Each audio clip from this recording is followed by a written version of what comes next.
नमस्कार दोस्तों, स्वागत है आपका इन्फॉर्मेशन सेंटर पर। आज मैं आपको बताऊंगी अनुशासन एवं अपील नियम के अंतर्गत दीर्घ दंड देने की प्रक्रिया।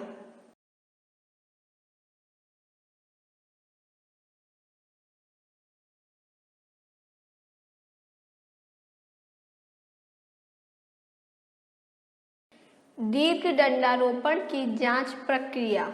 किसी सरकारी कर्मचारी को तब तक दंडित नहीं किया जा सकता है जब तक उसे उसके विरुद्ध लगाए गए आरोपों की जानकारी ना दे दी गई हो तथा उसे अपने बचाव का युक्तिसंगत अवसर ना प्रदान किया गया हो। बर्खास्तगी, पदच्युति व पदोन्नति जैसे तीनों दंडों के अतिरिक्त पहला, समय वेतनमान के निचले स्तर पर पदोन्नति तथा दूसरा, निचले वेतनमान पद, श्रेणी अथवा सेवा पर पदोन्नति को भी अनुशासन एवं अपील नियमों के अंतर्गत दंड की सूची में जोड़ा गया है, जिन्हें कर्मचारी को दिए जाने से पूर्व संविधान की धारा 311(2) के अनुसार बचाव का युक्तिसंगत अवसर प्रदान किया जाना आवश्यक है। दीर्घ दंडारोपण के लिए आरोप पत्र की शर्तें। पहला, आरोप पत्र तभी जारी किया जाना चाहिए जब आरोप के पक्ष में प्रथम दृष्टया पर्याप्त प्रमाण हो। दूसरा, आरोप पत्र के साथ आरोपों का शीर्षक, आरोपों के प्रत्येक शीर्षक विवरण, विश्वसनीय प्रलेखों की सूची तथा गवाहों की सूची संलग्न की जानी चाहिए, जिससे आरोपित कर्मचारी को अपने ऊपर लगाए गए आरोपों का पूरा विवरण ज्ञात हो सके। नोट: ऐसे विवरण जो आरोप पत्र के साथ संलग्न नहीं, उन्हें जांच की कार्यवाही में शामिल नहीं किया जाएगा। दीर्घ आरोप पत्र में निम्नलिखित प्रविष्टियों को शामिल किया जाना चाहिए। पहला, आरोपित कर्मचारी का पूरा विवरण। दूसरा, जांच प्रक्रिया चलाने का निश्चय। तीसरा, दस्तावेजों के निरीक्षण की सुविधा। चौथा, बचाव सहायक नामित करने की सुविधा।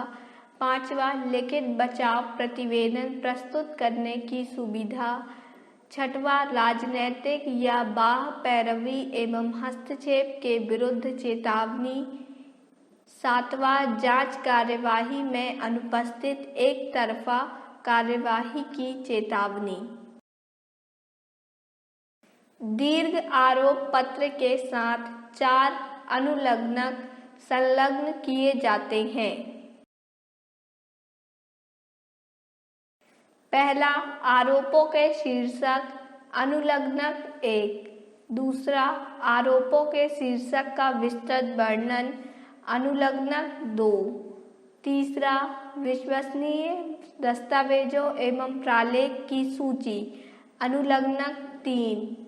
चौथा, सरकारी पक्ष के गवाहों की सूची, अनुलग्नक 4।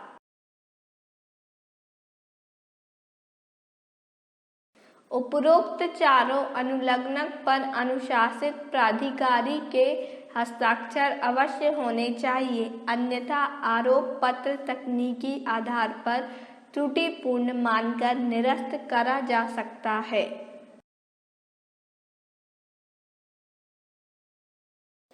तीसरा, आरोप पत्र के साथ संलग्न विश्वसनीय प्रलेखों की प्रतियां आरोपित कर्मचारी को पहले ही उपलब्ध कराई जानी चाहिए, जिनके आधार पर वह अपना बचाव तैयार कर सके।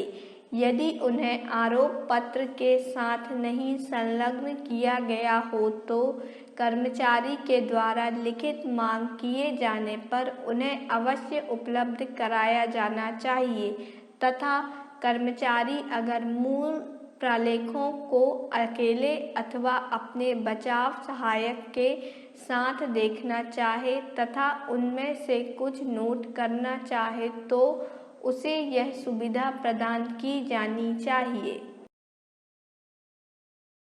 चौथा, उसे अपना प्रथम लिखित स्पष्टीकरण प्रस्तुत करने का पर्याप्त समय दिया जाना चाहिए। यदि वह कुछ अतिरिक्त प्रलेखों की मांग करे तो उन्हें, यदि ऐसा करना प्रशासनिक अथवा लोकहित के विरुद्ध न हो, तो उपलब्ध कराया जाना चाहिए।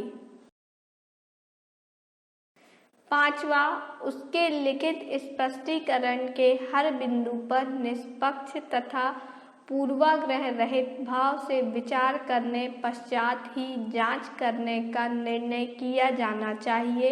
यदि स्पष्टीकरण संतोषजनक हो तो उसे उसी स्तर पर आरोपों को समाप्त कर देना चाहिए अथवा यदि लघु दंड देना न्यायोचित हो तो लघु दंड देकर अनावश्यक लंबी जांच कार्यवाही से परहेज करना चाहिए।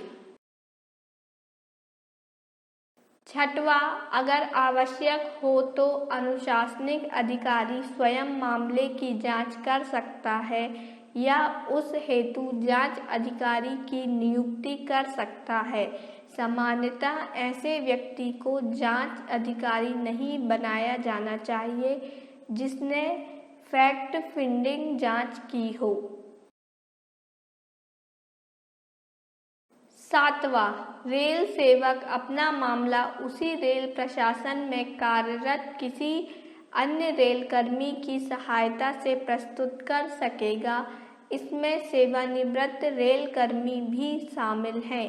मान्यता प्राप्त संगठन के पदाधिकारी जिसने संगठन में पदाधिकारी के रूप में 1 वर्ष लगातार कार्य किया है की सहायता से कर्मचारी अपना मामला प्रस्तुत कर सकता है।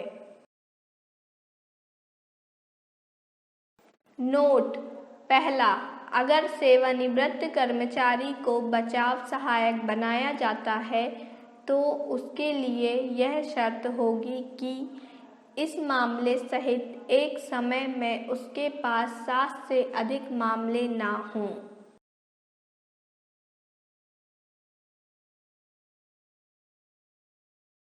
दूसरा, आरोपित रेल कर्मचारी की सहायता हेतु नामित रेल कर्मचारी का विशेष पास के अतिरिक्त एक मामले में अधिकतम 3 दिन का विशेष आकस्मिक अवकाश सक्षम अधिकारी के विवेकाधिकार के अधीन स्वीकृत किया जा सकता है, लेकिन कोई यात्रा भत्ता व महंगाई भत्ता देय नहीं होगा तथा उस तरह का विशेष आकस्मिक अवकाश अन्य नियमित अवकाश तथा आकस्मिक अवकाश के साथ जोड़ा जा सकेगा।